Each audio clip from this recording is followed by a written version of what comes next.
डेलिनिया secret server installation करने के लिए सबसे पहले हमें प्रीरेक्स चेक करने होंगे।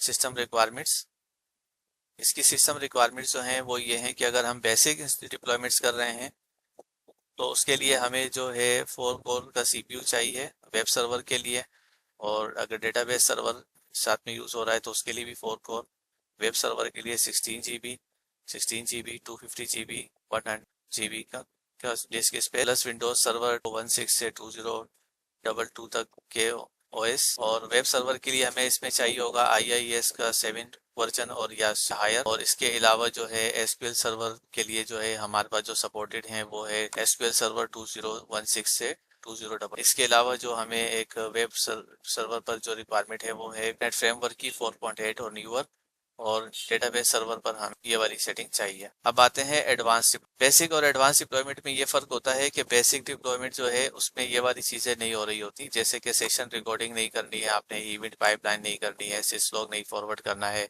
और मैनी डिस्ट्रीब्यूटेड इंजन आपके पास। अगर आपके पास ये सारे फीचर्स हैं और आपने ये सारे फीचर भी यूज करने हैं तो हम फिर एडवांस कंसीडर कर रहे हों। ठीक है, इसमें एक कॉन्सेप्ट और भी है डिप्लॉयमेंट के हवाले से कि ये जो बेसिक और डिप्लॉयमेंट और एडवांस डिप्लॉयमेंट की बात हो रही है ये विद रिस्पेक्ट टू इंफ्रास्ट्रक्चर की बात हो रही है कि जिस तरह के फीचर्स हम यूज कर रहे हैं उसकी बेसिस पर ये है। क्योंकि इसकी इंस्टॉलेशन में भी एडवांस और बेसिक का एक वर्ड यूज किया जाता है, उसके साथ हमें इसको मिक्स मैच नहीं करना है। एडवांस डिप्लॉयमेंट में हमें जो है ये वाली स्पेक्स चाहिए होंगी। इसके अलावा जो है हमें एक सर्वर चाहिए एसक्यूएल का। एसक्यूएल सर्वर के लिए क्या है कि अगर हमारे पास सेंट्रलाइज मैनेजमेंट सर्वर चल रहा है तो हम उसको भी यूज कर सकते हैं इसमें, और डीबी इंस्टेंस यूज हो सकता है। और हमारा जो सीक्रेट सर्वर होता है उसी सीक्रेट सर्वर पर अगर हम डीबी इंस्टॉल करना चाहें तो सकता है साथ में।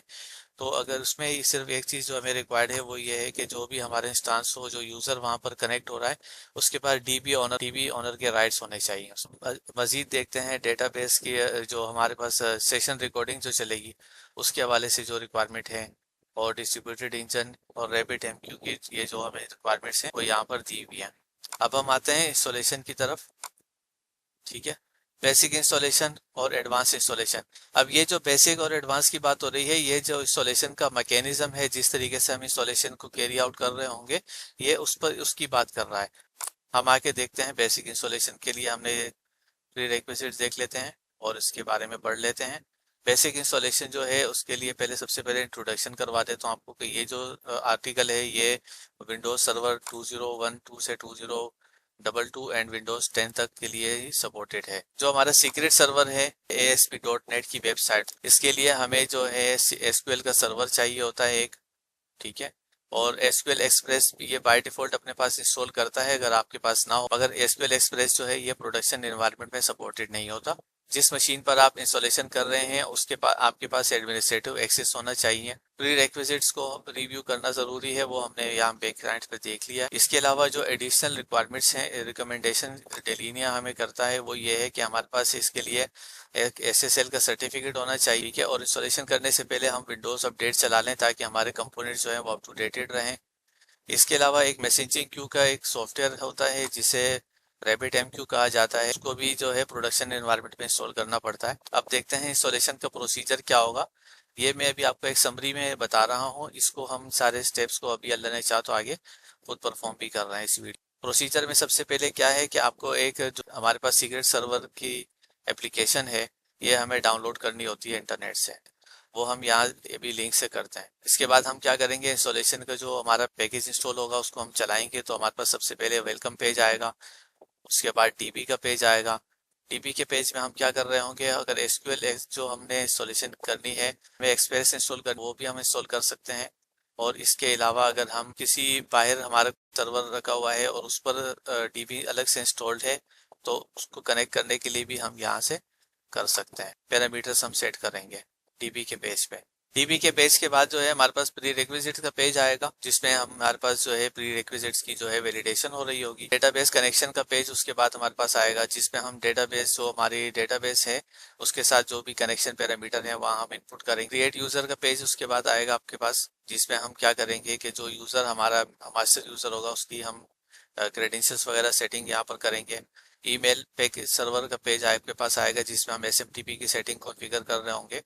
रिव्यू पेज में हमारे पास आएगा जिसमें हम जो हमारे पैरामीटर बैकग्राउंड में सेट किए हैं प्रीवियस स्टेप्स में, उसका एक ओवरव्यू समरी आपके पास आ रही होगी। के बाद हमारे पास इंस्टॉलेशन का पेज आएगा। ये हमारे इंस्टॉलेशन पर हम इंस्टॉलेशन कंप्लीट कर देंगे तो उसके बाद क्या होगा कि हमारे पास जो है रिव्यूइंग द लॉग फाइल्स का एक ऑप्शन आता है जिसमें हम जो हमारी इंस्टॉलेशन हुई है उसके अगर हम लॉग्स देखना चाहें तो हम देख सकते हैं।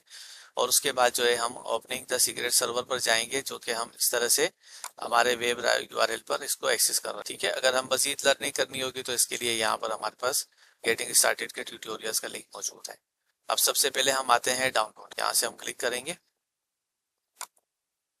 तो यहाँ हमारे पास ये सपोर्ट का पोर्टल खुलेगा जहाँ पर हमारे पास लॉगिन करने के लिए आईडी पासवर्ड होना चाहिए। अगर आपके पास लेट सपोज पहले से नहीं बना हुआ है एक्सेस इस पोर्टल पर तो आप यहाँ से साइन अप कर लेंगे। मेरे पास ऑलरेडी क्रिएटेड है तो मैं अपने अकाउंट से, यहाँ हमारे पास दो ऑप्शंस नजर आ रहे हैं, continue to download secret server, continue to privilege manager. अभी हमारा जो गोल है वो सीक्रेट सर्वर का है इंस्टॉलेशन का, तो हम अपने पास कंटिन्यू डाउनलोड सीक्रेट सर्वर पर क्लिक करेंगे।